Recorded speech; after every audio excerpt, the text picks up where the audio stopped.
Hello and welcome to the Where's Your Focus? And it's brought to you by the Community Gateway.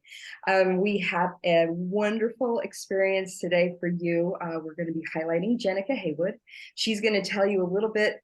Well, actually, she's going to take this entire time to tell you a lot about herself. And Jewel and Stephanie and I are here to ask her questions and listen to the offers that she has, or just even kind of expand around what it is that Jennica has as a highlight, as a person that is definitely in the healing communities and part and member as a member of the Gateway community. So, Jennica, if you want to begin and introduce yourself, tell us a little bit about you, and then we can kind of go from there. Awesome. Yay. Thank you all for being here. I'm so excited. I'm Jennica Heywood, like she said, and I am an integration and ascension master. So essentially, breaking that down, integration is essentially just bringing two parts of yourself in cohesion and creating a new synergy within. So by integrating different aspects of yourself through many processes, it allows you to then essentially ascend or be able to resonate at a higher frequency as your learning develops and continues to grow. So I consider myself a master of that because of my own personal experience and my own life journey. So I'll just dive into that, I guess.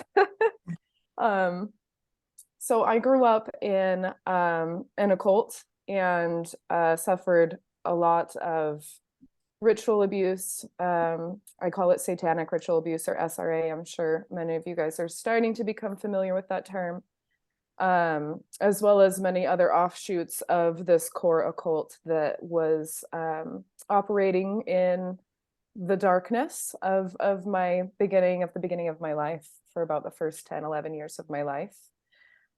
Which created many fractures of me, many parts or aspects of myself, my energetic self, my ethereal body, really just wreaked havoc on my system and the clarity that it could work within. So those lack of clarity and synergy within my system started showing up as things like depression, eating disorders, PTSD, multiple personality disorder, or what they call dissociative identity disorder nowadays. And the list goes on. But the path that my life took me in ended in, or not ended, it began in hypnotherapy, where I was able to begin recovering these pieces and aspects of myself through remembering the source of what fractured them off to begin with. Many years of diving into my shadow realms and that which was working in the unseen brought me to many lesson points that culminated in themes that have kind of been taking place now as I'm looking back on these pivotal moments, these main lessons between healing from SRA and ritual abuse to healing my relationship with my own father that was brought to my awareness when I found myself in an abusive relationship, and dove into the shadow realms of what was going on there and what my life and body and energies and reality was trying to reflect back to me and tell me about my inner world was still unseen to me at that time. It since has taken a wonderful turn from dredging up all that is buried and really alchemizing them into gifts, alchemizing them into sensitivities, intuition, perspective, and awareness that goes beyond the individual specific aspect or experience, those specific details, and has broadened back into the themes of the lessons that everything in life is trying to show us, teach us, the light that's trying to be shed on the areas that are unseen.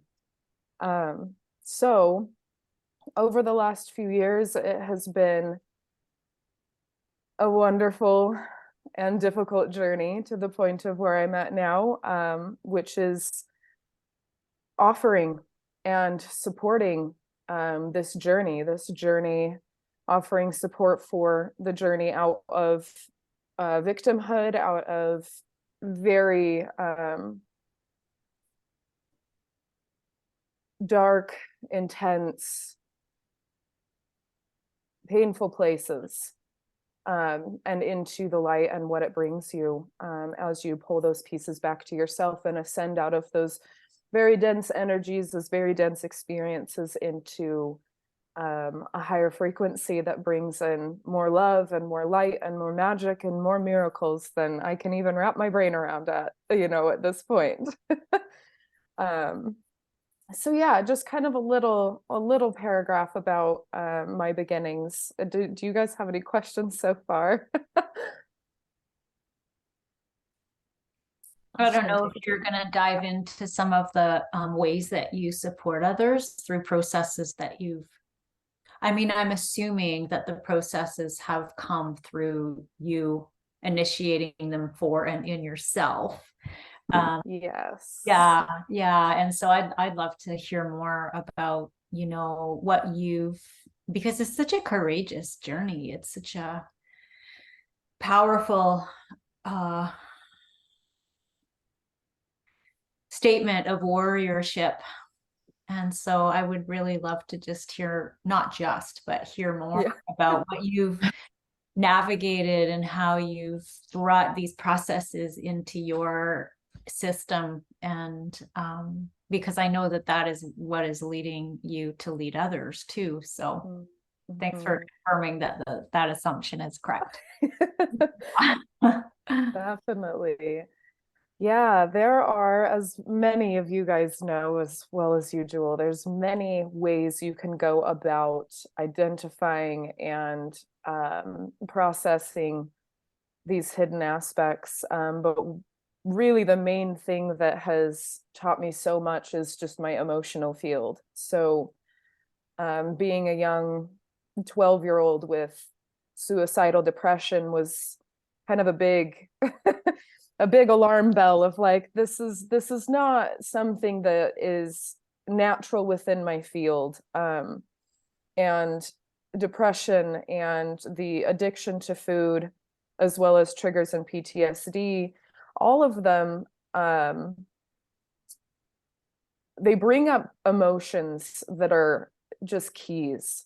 They're always keys. They're always lesson teachers. We love to shove them down and play strong, and I don't need to cry, and we force our emotions into so many different roles or boxes or areas that we don't need to look at or deal with. And I've found that they are your absolute liberation.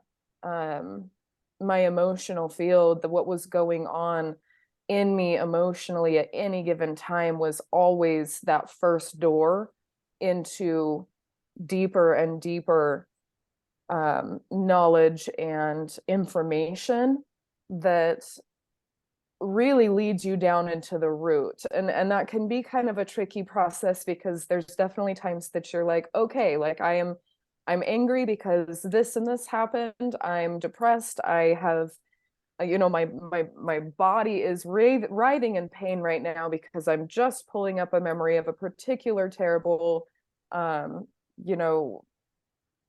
ritual that involved fill in the blank. Those emotions give you such a huge key into what your baseline was and how far off it's gotten. So by diving into my emotions, by learning about them, what the cores really were, diving into, oh my gosh, I do not feel safe. Oh wow, I believe XYZ. I believe that, you know, I am unlovable. I am not worthy. I have no value because the actions that have taken place against me and the hurt and pain that has caused created a belief that of course I couldn't be loved. I'm not experiencing love. Of course I'm not valued. This is the way that people that are supposedly supposed to love and nurture me are treating me. So these core beliefs really start anchoring into your being at the source of where these emotions all are born from. So one of the main aspects, one of the main skills that I've developed is being able to work with, talk to, sift through, process, and feel whatever is coming up into my whatever bodies, you know, my emotional, my mental, my physical body, and track it back through layers of emotion, layers of thought processes, layers of beliefs, down to what that core resistance or core fraction is. Fraction is not my favorite word, but separation point that then is causing distortion within my field. So following those down to the core then allows me to treat the core, treat the, you know, the 6-year-old me that experienced what it is to internalize being unlovable, unwanted, you know, not worth the time of my father, not worth the care of my grandfather, whatever you want to throw in there. And it allowed me to then empower my now self to scoop up that younger self that's frozen in time because of the trauma, because of the belief that's anchored into that time when that really grounded in, and nurture her, give her what she needed, what she was lacking, what she asked, and nurture her in a way that she never received. And essentially ascend or allow the frequencies to fall from being dense to lightening back up because of the potent impact that the care and love, me giving what she needed, resolves, what that heals inside, what that's allowing her to then let go of and find safety and find solace in. I mean, when we become fractured, when trauma occurs, when we instill a core belief, that moment in time is frozen, but it doesn't mean that you can't go back to it. Time is nonlinear. Time is elusive, and we can get into that if you know, if anybody wants to know more. But that really is the key, is nurturing those aspects of myself that never received what they needed, and then when they get what they needed, they integrate with the now me. They come into me, they find solace, they find their safety, and it merges into a singular source again. The distortion is then restored. You get a clear energetic channel. You get more insight as to if there's any other resistances in that area, and magic occurs. Alchemizing occurs. It's incredible to almost watch this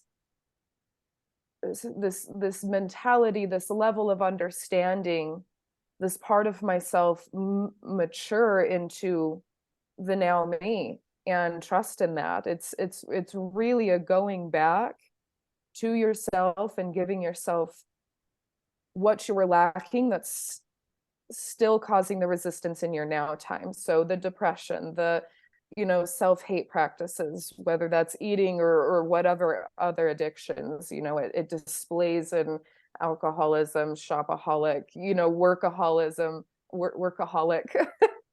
It can display in so many ways, but it's ultimately a call out to you and your heart and the need for nurture and care and healing.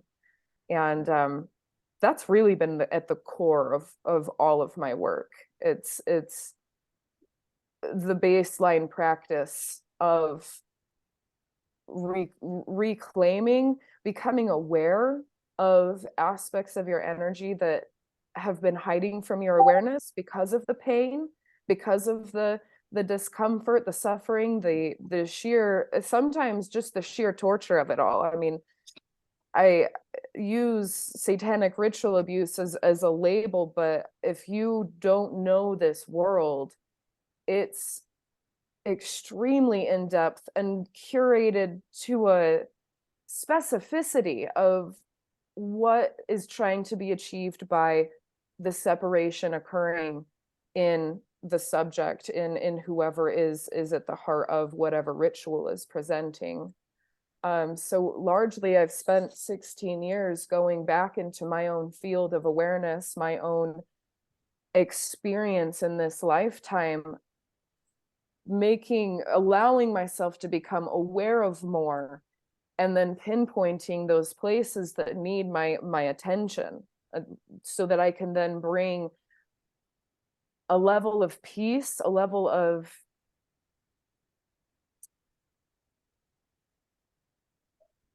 safety,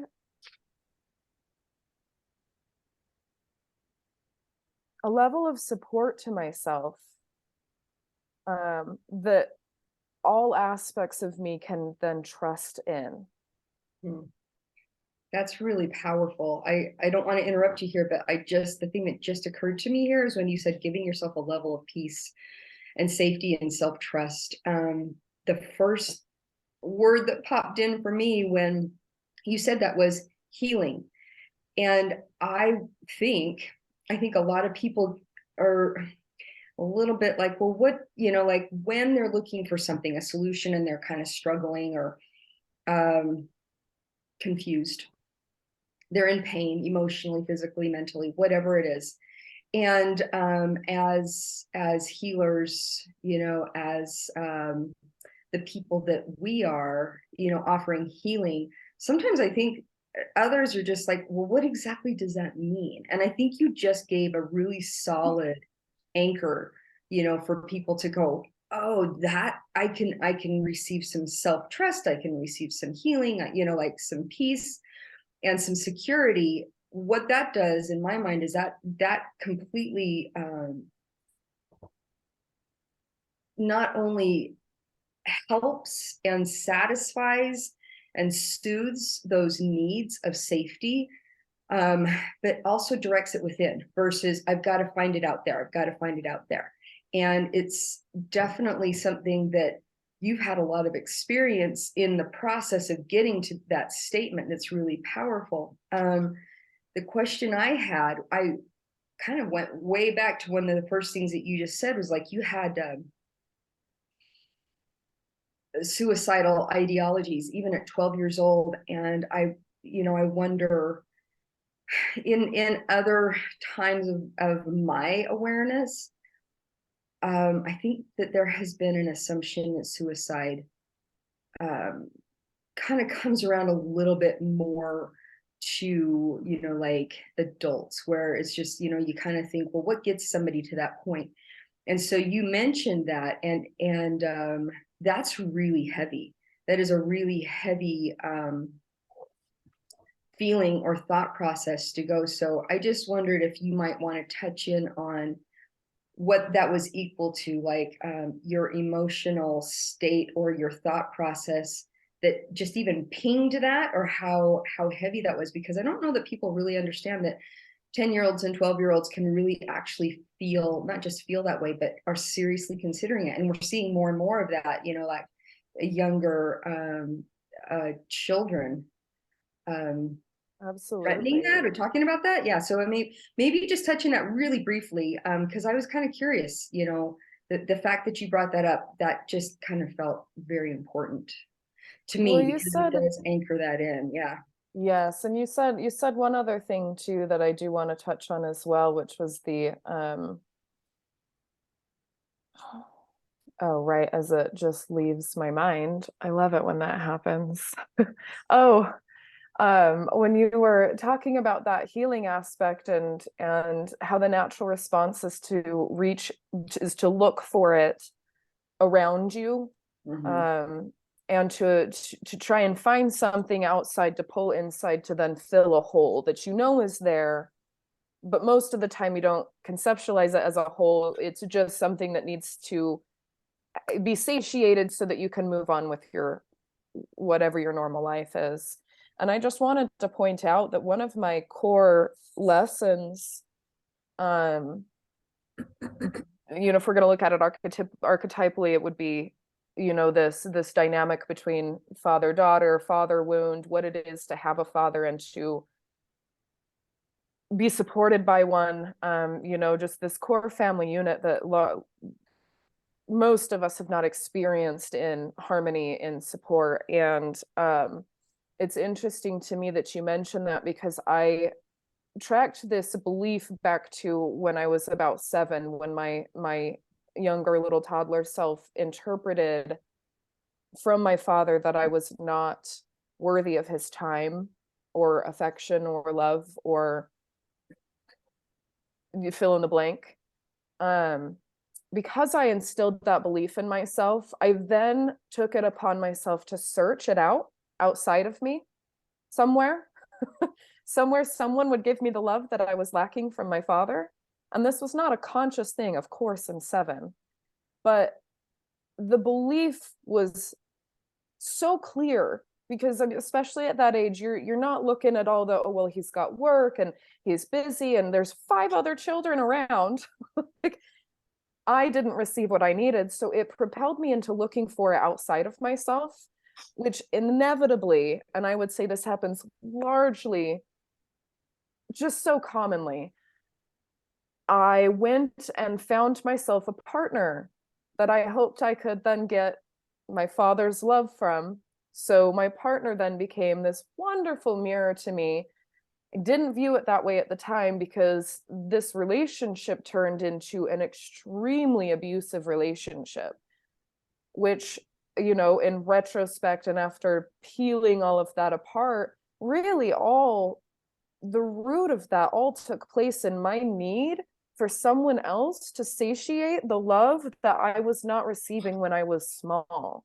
So naturally, by reaching for him to fill a gap for me, he was reaching for me to fill a gap for him, and it just combusts. I can't be that for him. He can't be that for me. It's not, it ends up, it requires a codependent relationship in order to make that happen. And this codependency happened to really intertwine into explosive, abusive, very non-supportive, very unhealthy and destructive mechanisms, habits, fights, whatever you want to call it.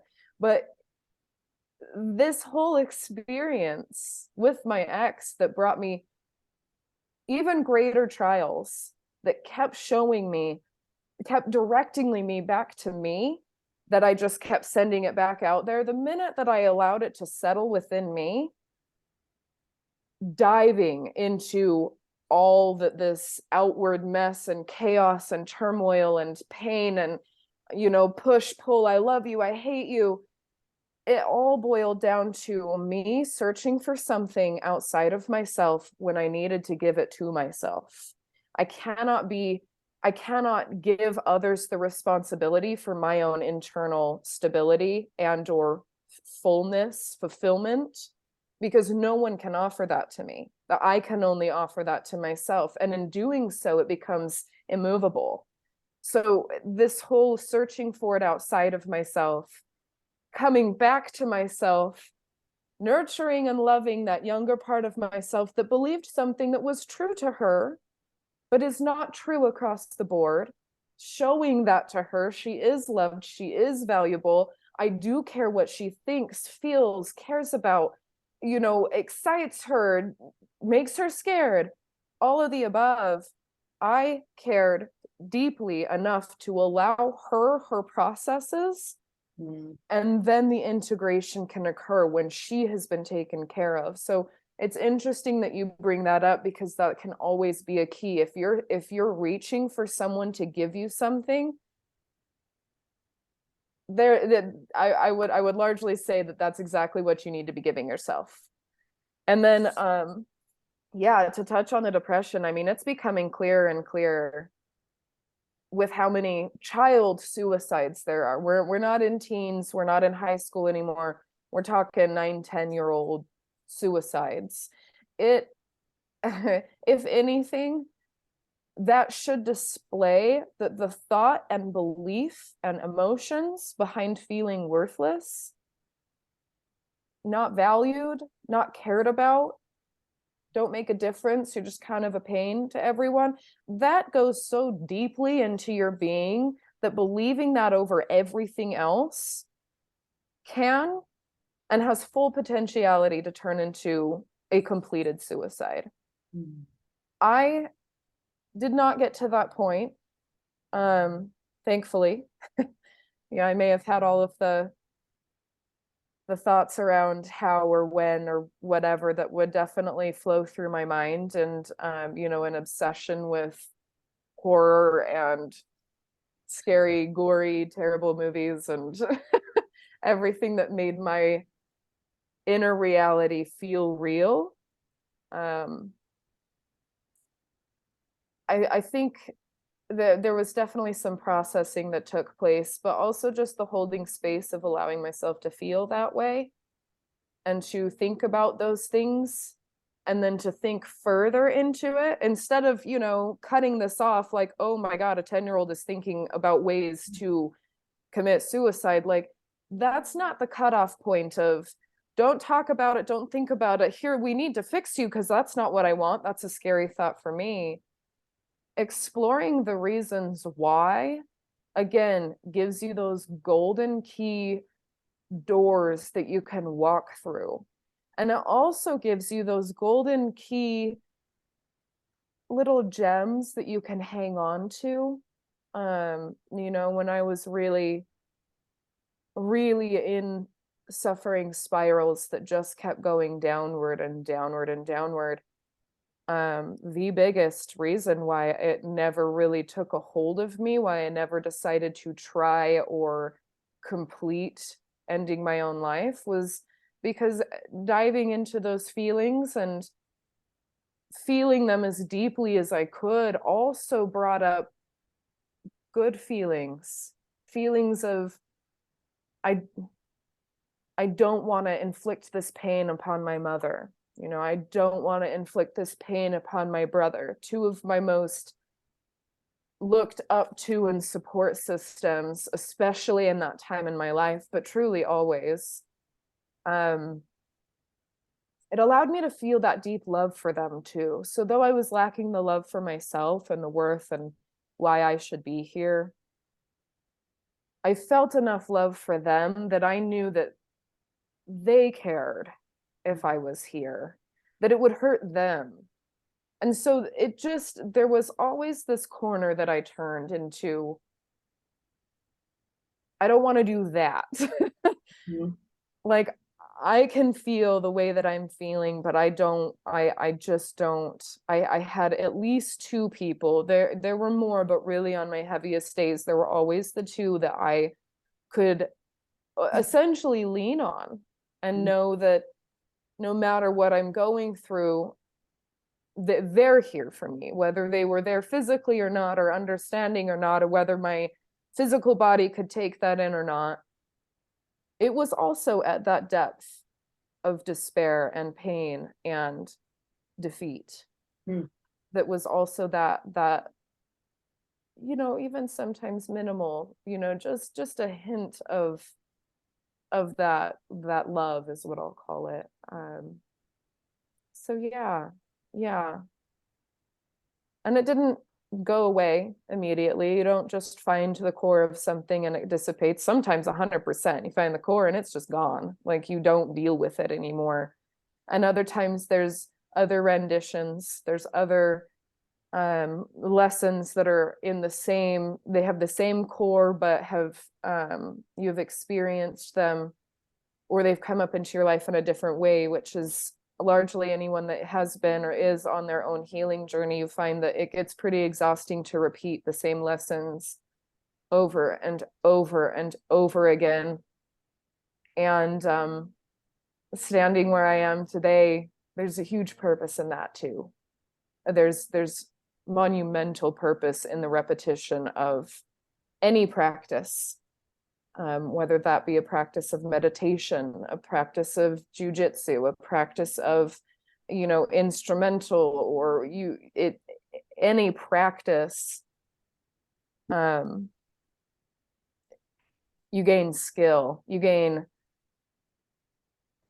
autonomic responses, you gain a synergy that your brain doesn't have to be a part of because you don't have to think about it. It's just innate. You have gone over it time and time again, that at some point in time you don't even recognize you're going over it again, because you recognize the whole thing for what it is and know exactly how to handle it. Oh, okay, we're going to go with this momentum this way. It's not a drag. It's not so heavy. It's not so, I keep peeling myself up out of this sticky mud and guts and horrors that life holds. And it gets a little more free and it gets a little bit easier. I mean, there's muscles that are developed. There's new baselines of mastery that you hit, that you conduct yourself on after going through this so many times. You really master it. You master aspects of all that the healing journey brings to you. You master parts of your shadow self that then no longer fight you. They're just a part of you. And it's great. It's wonderful.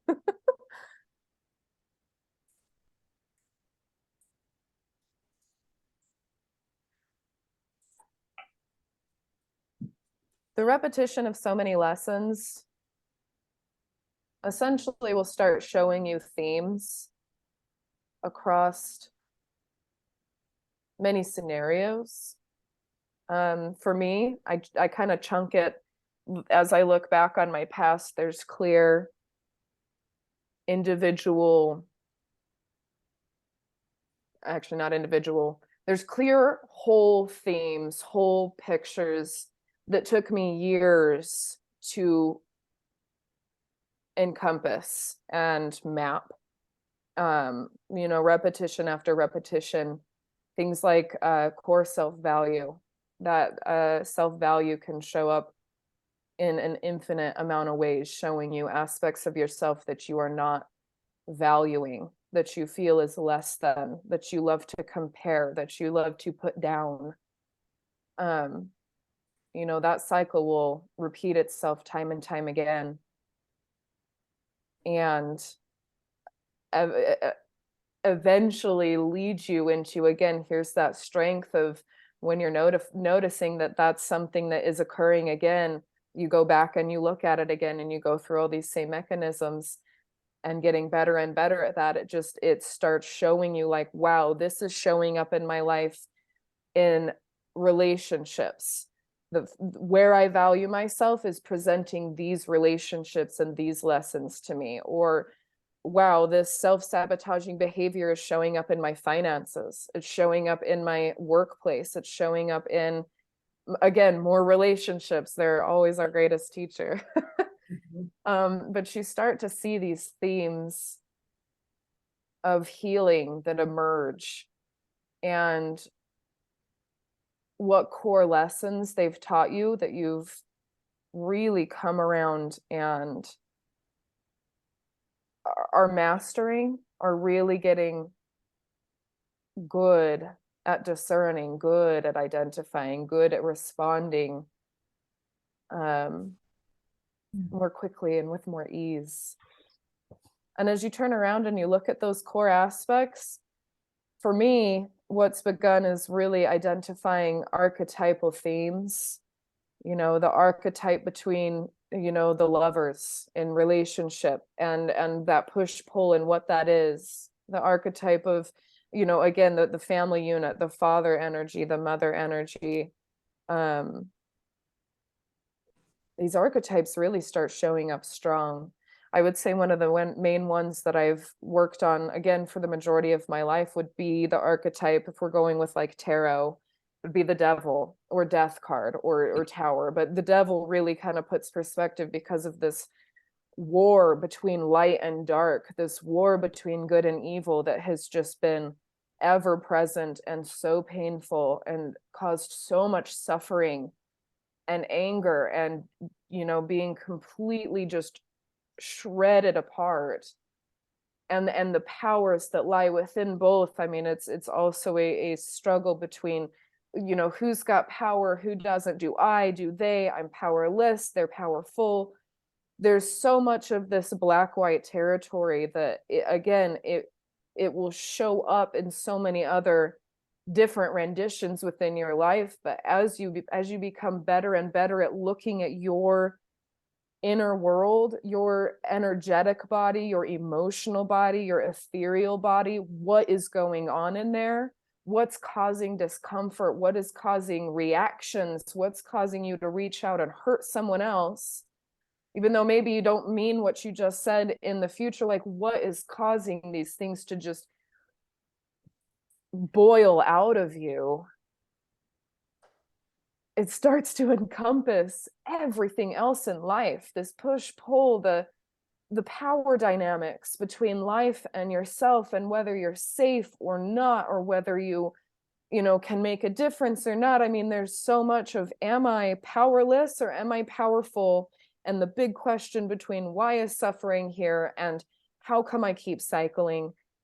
This archetype has really brought me to the pinnacle of where I'm at today and what I am stepping into and choosing to offer anyone else that has been walking this path, has been breaking out of their patterns, their cycles, has been navigating their dark shadow side and these other realms of consciousness so frequently that you're really starting to get good at where to go when something's popped up.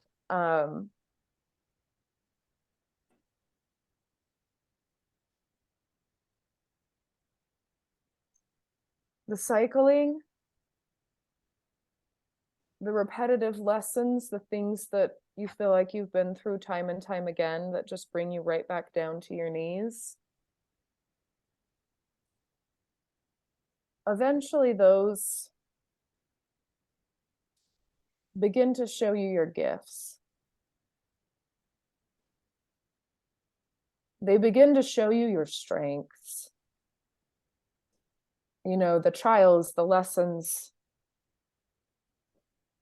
the sheer terror that you've experienced, that you've gone through, that has threatened the very life that you carry, that you are.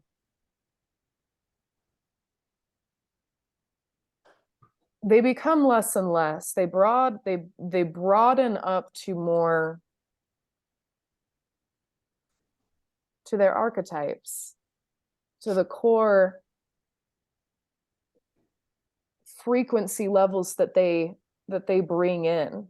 Every archetype has a frequency level that is extremely high and extremely dense, extremely free and expansive, and very dark. They contain them all. So I guess the feeling that just kind of dawned on me was really to speak to those that have inexhaustibly been through cycle after cycle after cycle, and wonder, still believe, it may just be a glimmer of a belief, but believe that at some point this is going to lead to something grand. At some point it's going to really, hook, line, sinker, you've got it. And it will. It will, and you're going to understand such fullness the answer to the question why. Yeah. That's a big one. I'm going to sit with that.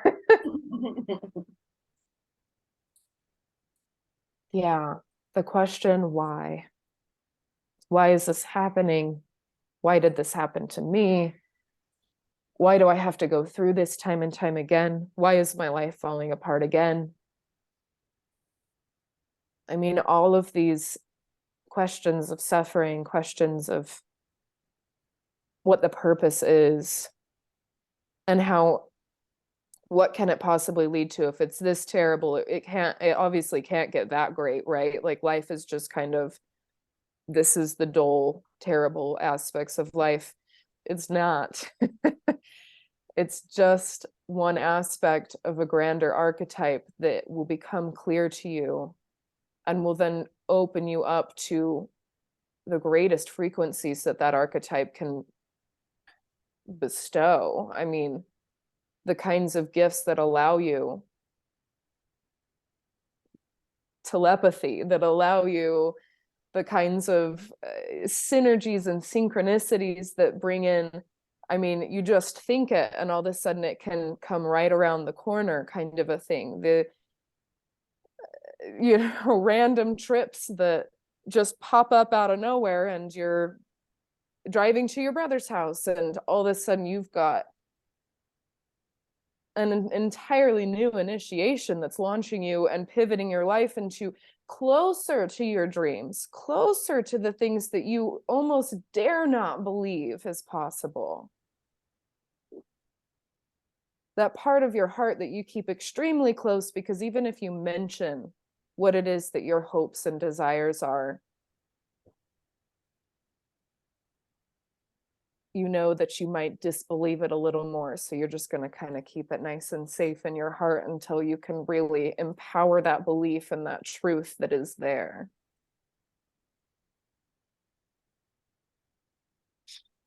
I'm off on tangents. I'm just completely, this is fun to dive into energies.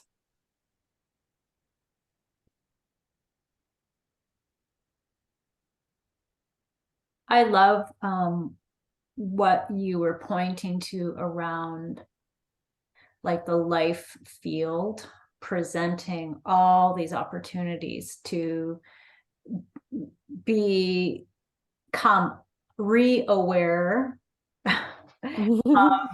of what is here to, to alchemize on the next level, right? Because there's so many levels. And it reminds me of how, as I was hearing you talk, I was reminded of how my relationship with chaos and like adversity and loss has changed by virtue of what you're saying, by virtue of, rather, and I started asking myself a different question. What is here for me, beyond why? And what it's done is opened me up to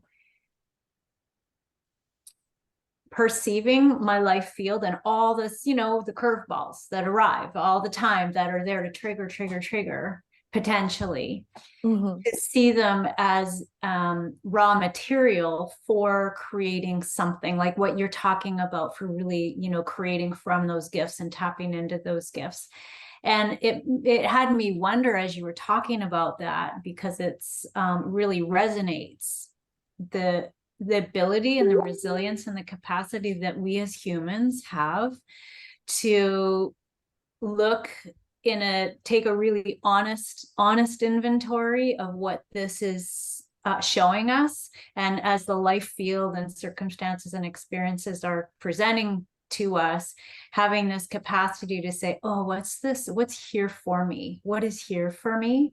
And that just, to me, it just has felt so much more expansive. And it had me wonder, as I've gone through this process that you're talking about, and become able to see the life field as a school room, and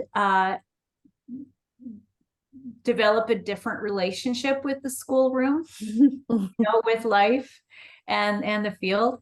And the idea of, and the turning into forgiveness of the things that are happening to me now, right? And self-forgiveness. And I started wondering about you and your experience, your proximity to forgive the like the core, like the initial abuse that was just so, life altering and system altering for you, that your journey to forgiveness. And it just has me curious about your journey to forgiveness and your current proximity to forgiveness for that. Yes. I do first want to bring up that your way of approaching the chaos, with what can this do for me? I want to like accentuate that is a curiosity. That is a very strong curiosity. And if there's any, if there's anything to approach any sort of healing or internal world with, it is always with curiosity. And I love that so much, much more than the why. Most of us get the why because it's just kind of what we cry out when we're in pain, when we're in the darkness, when we don't know which way's up or down, we're completely lost. The big one is, why am I here? I don't want to be. And I love that you approach it with curiosity. What can this do for me? What is this showing me? What can I gain from this? It's fundamental in this journey, in any aspect that you're at. Curiosity will get you further than any amount of brute force or other mechanisms. So I just wanted to like punctuate that. Yes, self-forgiveness is one of my favorite subjects because it has taken me on a wild ride still to this day. And it was huge through my processing of the ritual abuse that I sustained. Just to give kind of further insight with the particulars that I specifically underwent, my training, as I call it, because that's largely, there's always a grand idea of the rituals that you are included in. There's always a purpose behind it. It's not just, okay, we're, gonna rape these 15 girls and have it done. Like, there's always a psychological element to it. So my personal experience really involved a lot of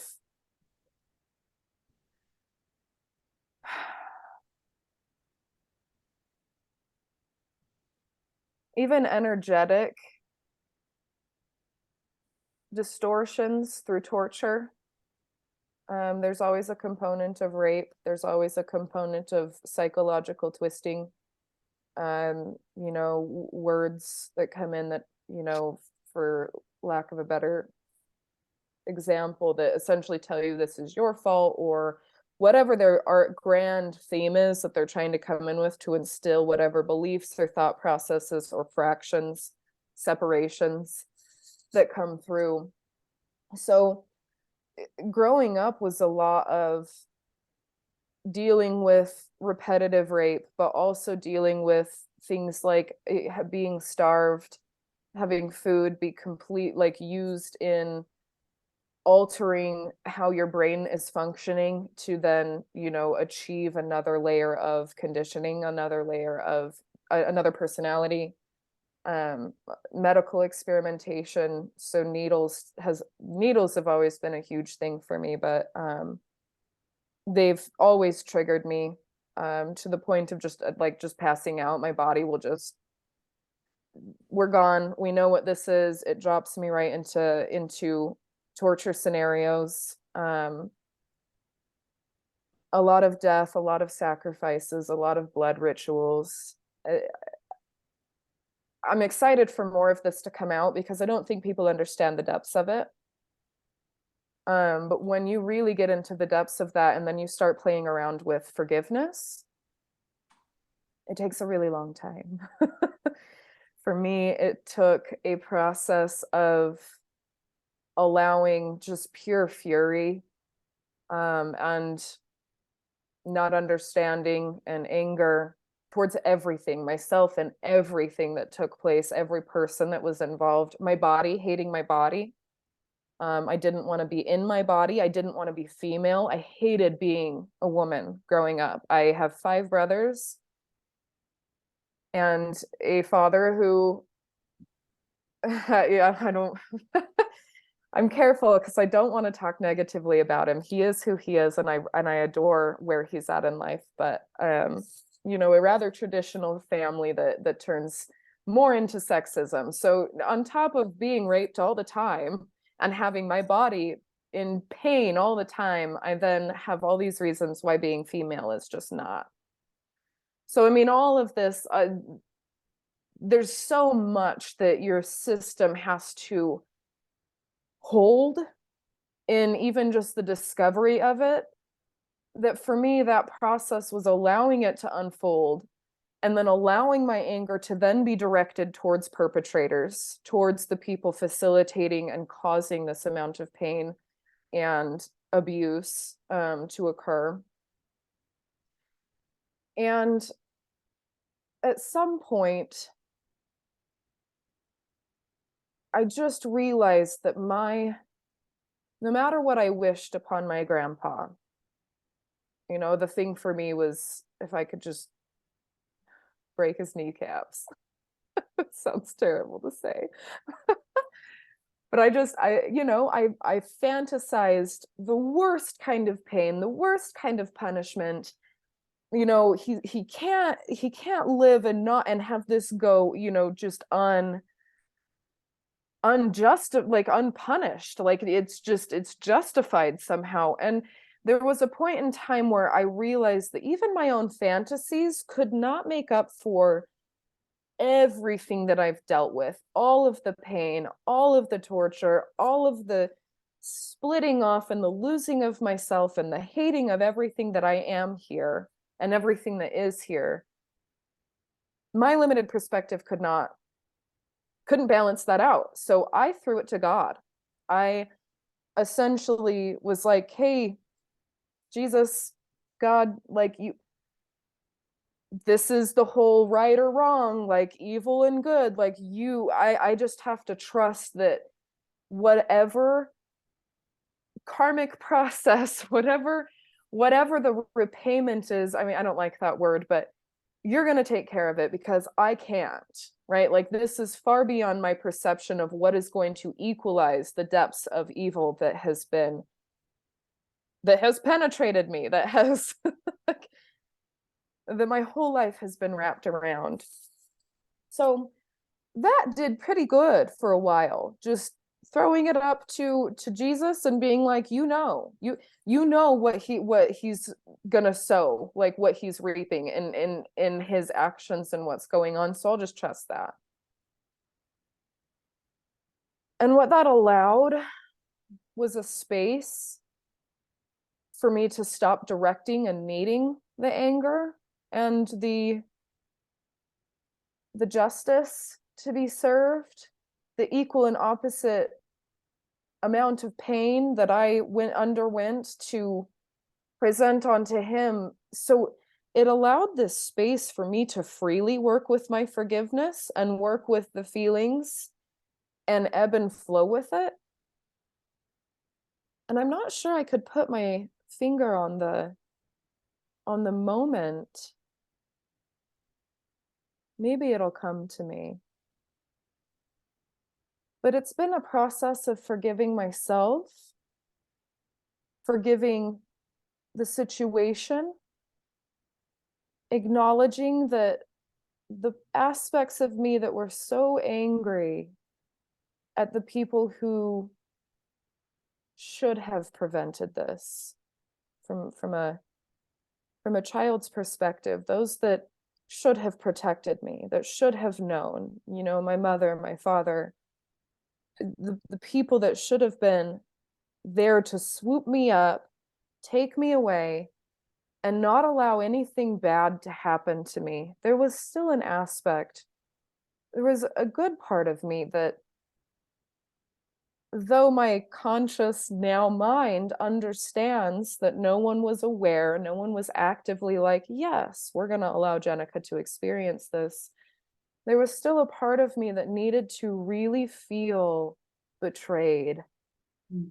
really feel like nobody had my back, um, that no one was going to save me. And the anger that then radiated towards those people. And as I really allowed myself to validate that those feelings are real, but it doesn't mean anything in the now. Like it doesn't detract from the grander picture, I'll say it that way. It kind of busted open a different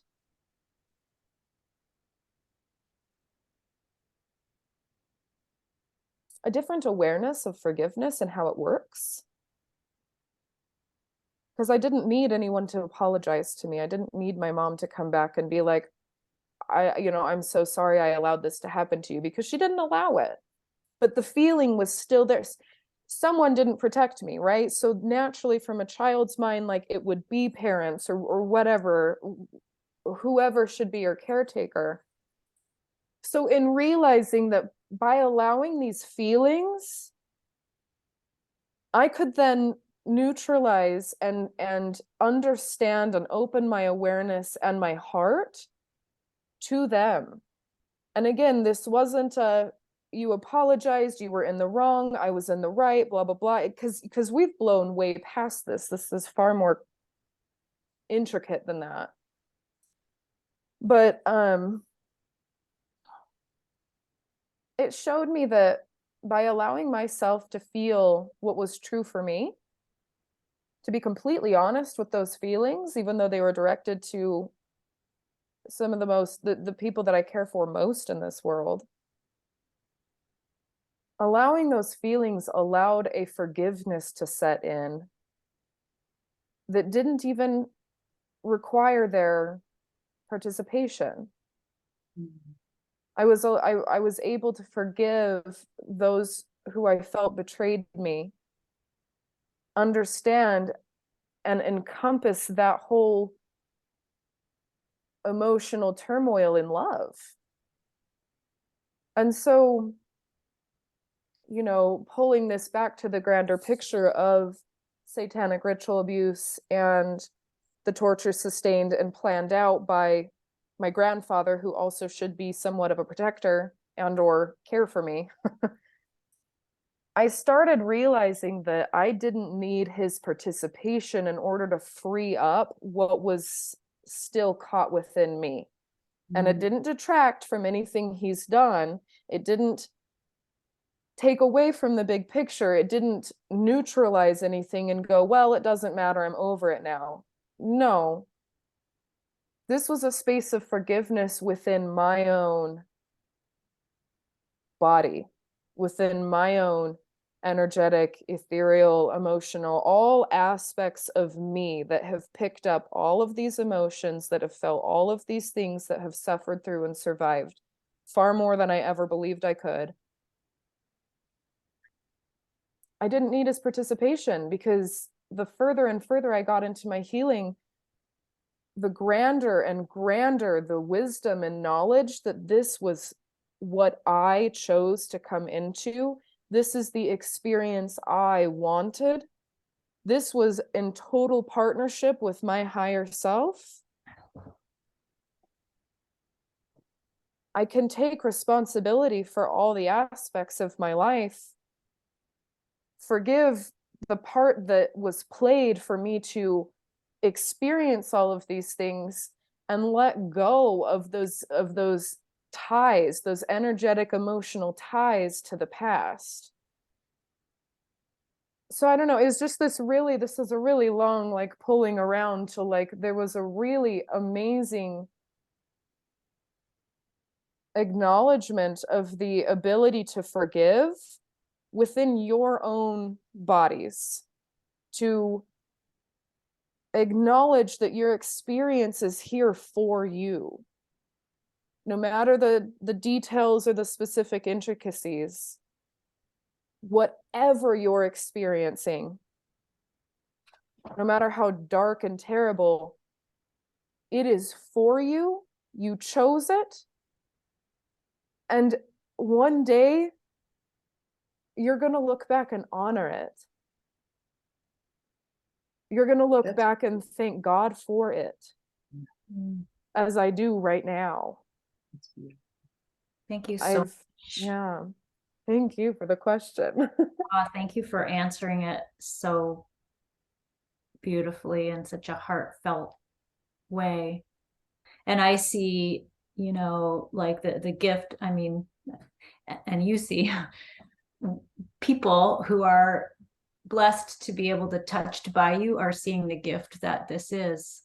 And I'm just wondering about, you said earlier before we started our call that you had a program I do. that where you could share your gift and now bring this level of healing that you've sustained in yourself to bring forward to really support others. So I'm wondering if we want to circle back and complete with that, because I'm conscious of the time and Yes. viewers. Yeah, and it feels like, you know, this conversation could go on for a long time. It's so There's rich, so much. so rich. Uh-huh. There's so much. There's so many layers. I know we're a bit short on time, so I'll be rather quick with this, but Okay. if anybody does want to go a little bit deeper or explore a little bit more, get to know any of my energies, I do have, you can always just message me. We can set up a call. If you want to dive so much further into where you're at on your soul journey and your soul path, and get some clarity on the archetypes that you're working on and mastering, I do have a 2-hour call that you can book with me. I'll drop the link underneath this video, as well as other places as well. But I just wanted to let anyone know if there's any specific things that we've brought up that you're like, I want to dive deep on that, I do have that available. And this program that I'm launching, oh, you guys, this is something else. This is beyond powerful and probably the most magical container. I'm stoked to see what this brings forward. And so I'm offering, my program is called Divine Darkness. This is an initiation container. It's an ascension container for advanced spiritual intuitives and energy artists who seek to expand beyond the bounds of dark and light, and activate to the fullest their divine channel. So I just have a couple of notes. This is to embody all of your, right? yeah. Whoa. Feels amazing. It's yeah, it's forming, it's still forming. It's going to be so rich and so in depth. So to embody all of your darkest aspects and see that it is through them that we embody all of our aspects of light. This is why I've called it divine darkness, because it is through the darkness that we find our light. It is not an opposing factor. It is not something that is at war with the other. They are synergized through and through. They are a part of us and everything that is around us. And getting to the point of truly, truly honoring the depths of darkness that I've been through, truly honoring the experiences that brought me close to death, not just through depression, but in ritual. The pain that has ripped me apart time and time again, that has just left me feeling like I cannot get through this. I have come to truly, truly cherish and honor, to the point of looking my grandfather in the eyes and seeing the light that's within him far, far, far back. But it's there. It's there, and I never believed I would be able to see that in him, let alone in myself. So this container is high touch, high activations. We're leaving nothing to the darkness, nothing to the shadows. This is not a container for anybody who prefers to leave things left under the carpet or prefers to take the road of comfort. This is a container that will point out the aspects of you that are still hidden. I just had that experience not a month ago, and the forgiveness, the self-forgiveness that comes in when you realize you've been acting from a part of you that's been unseen can be, it can hurt. But this container is also, divine darkness has come and channeled and downloaded through me during one of the most pivotal planetary changes and alignments that we're syncing up with here. So this container takes place from solstice to solstice, December 21st, the winter solstice, to the summer solstice. And we're going to be lining up and having a bi-weekly call with every lunar lunation. So every new and full moon, going to be potently infusing those lunations. There's going to be a bi-weekly group calls for any coaching and navigating these areas, all access with Voxer, and 3 individual one-to-one calls to be used anytime within the 6 months for you. I'm going to be channeling solstice messages on each of the solstices because these are extremely potent times of the year. As more and more of these ancient archaeological sites are showing up, we'll see more and more that they are so pivotal.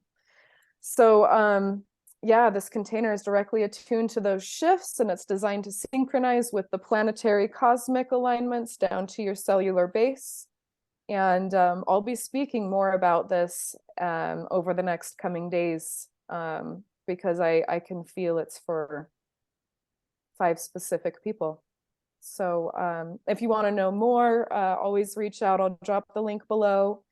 And I know we've kind of gone over on time. So thank you so much, everybody, for being here. Thank you for watching this.